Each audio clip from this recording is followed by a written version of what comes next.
অচেনা শহরে এসে আমাদের সংসার পাতা। আর কেমন ছিল সেই সংসার, এটা সেরকমভাবে বাড়ির লোক দেখতে পায় না। বাড়ির লোক অনেক দূরেই থাকে, আসেও না সেরকম কেউই। তাই ওদেরকে দেখানোর জন্যই এই ভিডিওটা বানিয়ে রাখলাম, যাতে ওরাও দেখতে পায় কেমন ছিল আমাদের বসার ঘর, কেমন ছিল আমাদের বেডরুম, কেমন ছিল কিচেন। আর ছেলে বড় হলে তখন ও দেখতে পাবে কোন কোয়ার্টারে থাকতো, কোন কোয়ার্টারে ওই ছোটবেলা কেটেছে, শৈশব কেটেছে।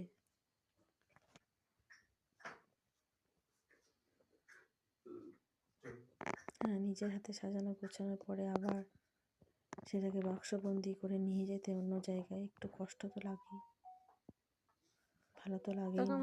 একটা জায়গায় মিনিমাম 4-5 বছর থাকা গেলে তাও একটু ভালো লাগে। এখানে আমাদের এই রুমটাতে 6 মাস হলো প্রায় আসা, তারপরেই আবার চেঞ্জ করতে হলো। এই বছর প্রায় 2বার রুম চেঞ্জ করতে হলো। কোয়ার্টারের ধাপ থাকে কিছু, TMQ SMQ এরকম করে। আমাদের যেহেতু নতুন জায়গায় পোস্টিং দিয়েছে,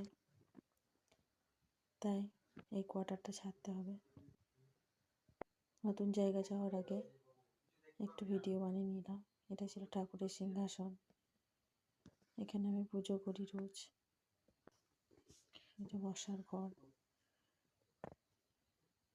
একদিন এক রকমভাবে সাজাই বসার ঘরটাকে। সোফাটাকে কোনোদিন এই জানলার দিকে, শীতকাল ভোর এই জানলার দিকেই ছিল, তারপর এখন ওই এক কোনায় দিলাম যাওয়ার আগে। এদিকে আছে রান্নাঘর, গোছালো হয়ে আছে একটু, কিন্তু তাও বানিয়ে নিলাম। সবসময় বানানো হয় না, রেকর্ড করা হয় না। এখানে আছে জলের ফিল্টার, দুটো বাসনের র্যাক, কিছু কৌটো ঘাটা।